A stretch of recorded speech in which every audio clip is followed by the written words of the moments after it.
नमस्कार मित्रों। अक्सर ये होता है कि जब हम नई गतिविधियों की ओर अग्रसर होते हैं या जब प्रगति के, विकास के या प्रौद्योगिकी के नए आयाम हम देखते हैं तो कई बार हम पुरानी चीज़ों को भूलना शुरू कर देते हैं। लेकिन कुछ एक शख्सियतें मित्रों ऐसी होती हैं जिनको बार बार याद करने को मन करता है, और ये शख्सियतें, इनके बारे में जानकारी, इनकी उपलब्धियों के बारे में चर्चा अगर नई पीढ़ी के साथ भी हो तो वो ज़्यादा सारगर्भित भी होगा, प्रासंगिक भी होगा और सही भी होगा।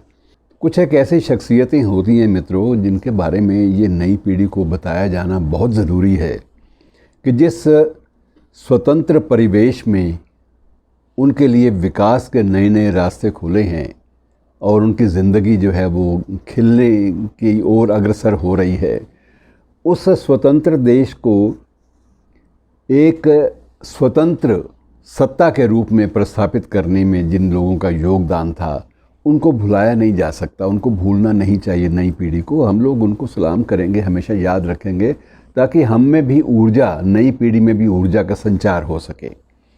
एनर्जी बहुत ज़रूरी है, और एनर्जी जो है उसके स्रोत, उसके मुख्य जहाँ से एनर्जी पैदा होती है, उत्पादन जो केंद्र हैं वो ये बड़े लोग हैं, बड़ी शख्सियतें हैं जिनके कारण हमें बहुत कुछ मिला।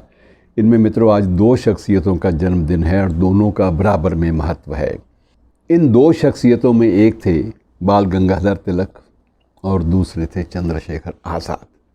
दोनों को नाम से हम सब भारतीय जानते हैं, लेकिन इनके अंदर जो विविधता थी कैरेक्टर्स की, इनके अंदर जो एक अलग किस्म की एक ऊर्जा थी, एनर्जी थी, जिसका जो विस्फोटक जो तत्व था वो अलग अलग दिशाओं में अपनी रोशनी बिखेर गया, उसको समझने की बड़ी ज़रूरत है। पहले आप बाल गंगाधर तिलक को लीजिए। बाल गंगाधर तिलक को इसलिए समझना बहुत ज़रूरी है कि इस शख्स ने न केवल स्वाधीनता संग्राम में एक ऐसा नारा दिया जिसको आज तक याद रखा जाता है कि स्वराज्य हमारा जन्मसिद्ध अधिकार है, वह उन्होंने मेरा शब्द का प्रयोग किया था और ये आग्रह किया था कि सभी लोग इसी बात को अपने मन में आत्मसात करें कि स्वराज्य मेरा जन्मसिद्ध अधिकार है। हर एक आदमी इसके व्यक्तिगत रूप से इस नारे से, इस उक्ति से जुड़ जाए, तब जाके बात बनती है। और इसी बात को लेकर उन्होंने ये नारा दिया था कि स्वराज मेरा जन्मसिद्ध अधिकार है। और मित्रों इनकी जो विविधता थी, इनके करैक्टर की, इनके चरित्र की, वो ये भी थी कि ये मात्र राजनीतिज्ञ नहीं थे। मात्र ऐसा नहीं था कि स्वाधीनता संग्राम में हिस्सा लिया, कांग्रेस के नेता बन गए। कांग्रेस में भी दो दल थे, एक नरम दल था, एक गरम दल था, और ये गरम दल के नेता माने जाते थे। सिर्फ इतना ही काफ़ी नहीं है, इनका एक वैचारिक पहलू भी है जो अक्सर इनके जो संघर्ष के जो पहलू के साथ वो कहीं पार्श्व में, पृष्ठभूमि में चला जाता है, और वो था इनका एक लेखक के रूप में जो पहलू है वो बड़ा सशक्त पहलू था, बहुत ज़्यादा। और मित्रों अगर हमने एक बहस चली है इन दिनों में, बहुत चल रही है कि आर्य यहाँ के थे कि बाहर से आए थे, ये एक कि हम आखिर हैं कौन, ये एक चर्चा जो है ये इन दिनों में काफ़ी सरगर्म है। आप आजकल जबकि राष्ट्रवाद की बातें हो रही हैं तो ये चर्चा बड़ी सरगर्म है, और इसके सार तक पहुँचने के लिए जिन ग्रंथों का पढ़ना या जिन ग्रंथों का रेफरेंस देना, जिनका उल्लेख करना बहुत ज़रूरी है, उनमें लोकमान्य तिलक का एक ग्रंथ भी है जिसको भुलाया नहीं जा सकता। लोकमान्य तिलक का एक उनकी पुस्तक है द ओरियन और architect home of the Vedas. ये दोनों पुस्तकें अंग्रेज़ी में हैं। आप विद्वत्ता का आप अनुमान लगाइए, जब इन पुस्तकों के बीच में से गुजरेंगे आप हैरान होंगे कि कहाँ ये राजनीति के लोग, जिंदाबाद मुर्दाबाद करने वाले, और इससे बिल्कुल लीक से हटकर वैचारिक धरातल पर भी उतनी गहरी बातें करने वाले लोग, जिन्होंने ऐसी ऐसी दुर्लभ जानकारियाँ हमारी पीढ़ियों के लिए छोड़ी ताकि उन सूत्रों को लेकर हम आगे बढ़ सकें, वैचारिकता का नया बिंदु तलाश कर सकें, नई दिशाओं की ओर अग्रसर हो सकें। और इस तरह से इनकी जो चर्चित पुस्तक है जो जेल में इन्होंने लिखी थी, मित्रों उनको जेल कितनी बार हुई इस बात का कोई सही अंदाज़ा लगाया नहीं जा सकता। कुल मिलाकर कहते हैं कि 37 बार जेल गए थे, अलग अलग अवधि के लिए। कहीं 2 साल की अवधि, कहीं 1 साल की अवधि, कहीं 6 माह की अवधि, कभी 3 माह की अवधि। तो ये अलग अलग इस तरह 37 बार जेल गए और जेल में जाकर भी इन्होंने पुस्तकों का अध्ययन और लेखन कभी भी बंद नहीं किया। एक ही बात मांगते थे कि मुझे कागज़ और पेन ज़रूर दे दो भाई, बाकी मुझसे जो भी लेना हो ले लो, मुझे कागज़ और पेन, अगर तुम्हें पेन की जो नोक है उससे ख़तरा है तो मुझे पेंसिल दे दो, मुझे लिखना है और लिखने के लिए कागज़ दे दो, कागज़ नहीं तो अखबार का टुकड़ा दे दो, मुझे कुछ ना कुछ दो ज़रूर, वरना मैं सही ढंग से अपनी वैचारिकता को एक नई दिशा नहीं दे पाऊँगा, मुझे अपनी बात कहने दो। मैं ये विश्वास दिलाता हूँ कि मैं कोई भी ऐसी चीज़ प्रकाशित नहीं करूँगा जो आपको आपके लिए ख़तरा बन सके, लेकिन मुझे कुछ गहन चिंतन करना है। उसके लिए मुझे कम से कम जो न्यूनतम सामग्री है जो कानून द्वारा अलाउड है और वो मुझे ज़रूर दी जानी चाहिए।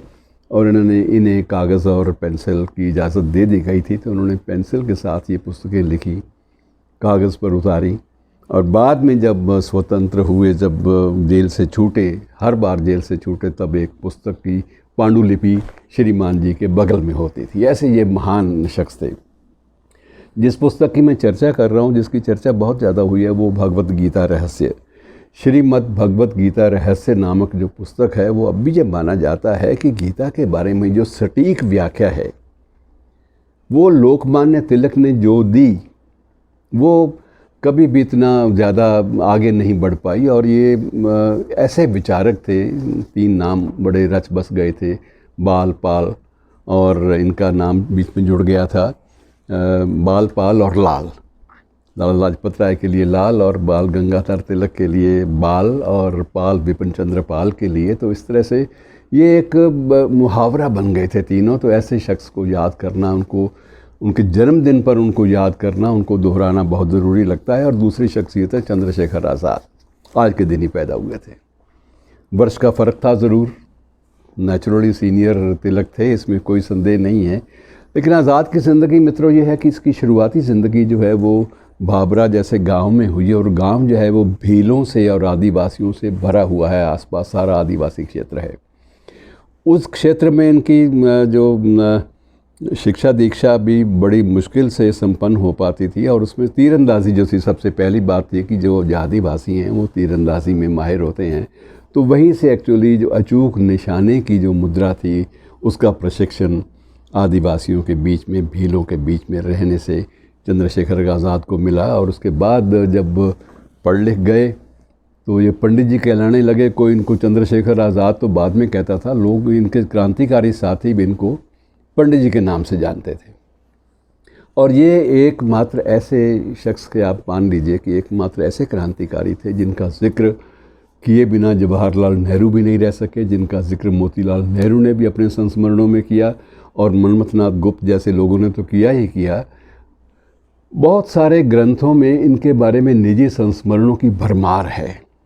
वो ग्रंथ भी जो क्रांतिकारियों के इतिहास के बारे में लिखे गए, और वो ग्रंथ भी जो स्वाधीनता संग्राम के बारे में लिखे गए, सब में इनकी चर्चा होती है।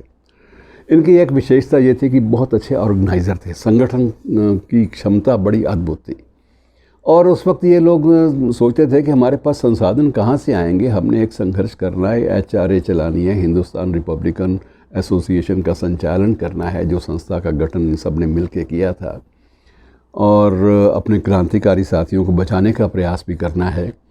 इन सब के बीच में संसाधन कहाँ से आएंगे, तो इसके लिए इन्होंने ये एक बात, इनको सुझाव दिया गया था कि वैदिकी हिंसा हिंसा न भवति, जो उद्देश्य के लिए की जाए वो चीज़ कोई बुरी नहीं होती। इसके लिए इन्होंने ये मार्ग चुना कि कुछ डकैतियाँ डाली जाएं, और उन डकैतियों का जो धन है वो एक पवित्र काम के लिए लगा दिया जाए, और उससे भी कोई व्यक्तिगत उसको छेड़े भी नहीं, उस मुद्रा को, उस डकैती में अर्जित किए गए धन का कोई भी किसी तरह का निजी उपयोग नहीं होगा, ये वर्जित होता था क्रांतिकारियों में। और विशेष रूप से कि उस धन से एक दाना अनाज का भी अपने मुंह में नहीं जाना चाहिए, उसको इतना पाक मानते थे, पवित्र मानते थे कि ये धन जो है सिर्फ देश की स्वाधीनता के लिए ही हमने ये यहाँ से लूटा है।